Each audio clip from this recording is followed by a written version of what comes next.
Well, kailangan ho kasi nating itong ma-settle. Kasi kahit baka 1,000 paliwanag na po ako, kung kayo hindi na po active, wala na po tayong pagtatalunan kung kayo ay inactive na sa 4-piece program. So, kailangan po muna natin talagang malaman kung kayo may payout pa po ba talaga o wala. Kasi yung hindi na po active, wala na po talaga. Kinalulungkot po namin. Maaari nyo pang i-appeal yan sa grievance mechanism. Pero, kung kayo po pasok sa 4-piece program, palakpakan po natin yung mga 4-piece beneficiaries. Kung kayo po ay mananatili at pasok po dun sa 4-piece program, talagang entitled po kayo sa retroactive payment. Ano po? Paano natin ito malalaman? Kausapin po natin yung ating mga municipal link, kausapin po natin yung mga city link. Ito po kasi ang ating daan para magkaalaman tayo kung ano po yung ating status. At kung kayo po ay in status, retroactive, retained, ano po, talagang may retroactive payments pa po kayo. Kung hindi, kinalulungkot po talaga namin. Yung P5, yan ang pinoproblema po ng marami. Yung period 5, ano? Kasi usually tumatalon talaga yan. Well, ang atin po ngayon, may mga regions po na tuloy-tuloy na po, ongoing na rin. Talaga lang may nadi-delay. Kasi tandaan po natin, hinihingi na namin ng pangunawa sa ating mga kababayan, 791,000 po yan na kailangan nating i-revisa at reactivate. Pero talagang tuloy-tuloy. Kasi sabihin na natin, hindi naman ho namin minamalit kasi mahal, number 1 ho kayo, yung mga taga 4-piece po, number 1 sa puso ko yan.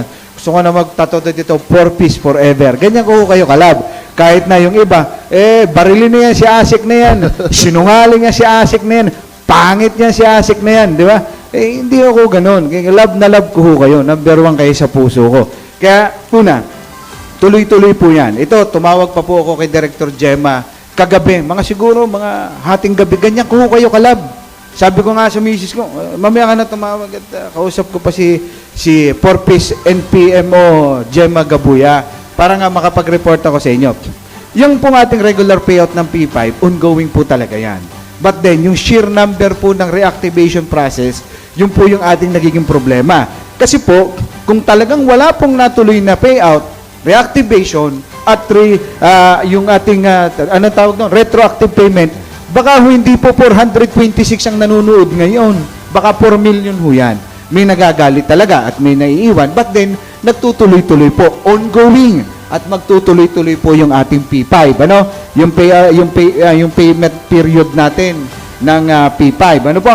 So, ngayon po, 2 batch na po ang natapos natin. Ano po? Merong batch 3 and 4 na po tayo na kailangang habulin. Yan po, nasa maliit lang po yan, nasa 20,000 plus pa lamang po yan, yung batch 3 natin. And then halos gano'n na rin lang po yung batch 4 po natin. Ano po? So, ito po talaga, medyo na-delay ng konti. Hinihingi natin ng pangunawa. But then, ito, tuloy-tuloy yung reactivation process po natin. At ito po, tuloy-tuloy din yung payout. Tuloy-tuloy po yung reactivation, tuloy-tuloy po yung ongoing ng P5. Kasi maaaring dun sa ibang region, ay gumagana na po. So, parang awa nyo na po, konting kapit lang po. Magtutuloy-tuloy po yan. So, yun nga lamang po, hindi natin mapagsabay-sabay kasi may na-delay. Siyempre, yung tinatanong, yung educational grant.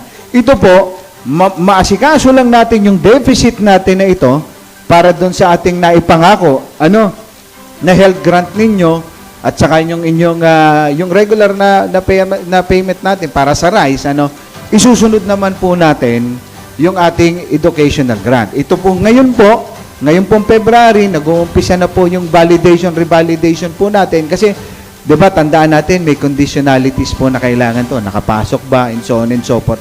Ito na po kaagad yung isusunod natin. So, kaya po may delay ng kaunti. Ano po? Partner, dapat maintindihan din itong mga kababayan natin, itong mga beneficiaries ng 4Ps o yung mga sa educational assistance o ano pa man, dapat maintindihan nila na ilan ba yung bilang nila na humingi na under dito sa binibigyan assistance kumpara dito sa mga nag-a-assist din. So talagang may magkakaroon ng delay. Pero ang importante dito, gumagalaw at mabibigyan at may bibigay. Oo, tama naman din yan sa ating mga kababayan. Yun naman po yung ginagawa ng paraan ng inyong DSW. Yun nga po siguro yung naiiwan na natin na nasa mga 20,000. Yun ang maaari nating dagdagan. Well, ganun na po ang tinatakbo ng ating 4-piece program. Kasi ito na po yung nakikita rin sa atin ng ibang mga ahensya ng gobyerno like NEDA. Di ba? like ng Kongreso, like ng Senado. Kaya tayo po, aminin na natin, kailangan talaga nating ipatupad kung anong hinihingi sa atin ng mga mabatas. Kasi kailangan din pong makita natin yung improvement ng pamumuhay ng ating mga kababayan. This is not purging, but it is the truth na kailangan nating sundin. Kasi hinihingi ito di ba? Kailangan ng validation, revalidation, at nang ma-make sure natin, kasi may mga waitlist din po tayo na kailangan natin talagang pagbigyan din. Kasi, kaya nga po, taon-taon, ang regalo natin sa ating mga 4-piece beneficiaries, taon-taon na po namin titingnan ng inyong katatayuan sa gamit yung SWIDI. Nang sa ganun po, nalalaman namin, teka, nag-i-improve ba? Nag-i-improve ba inyong pamumuhay? Or hindi? Ano po? Kung nag-i-improve, good.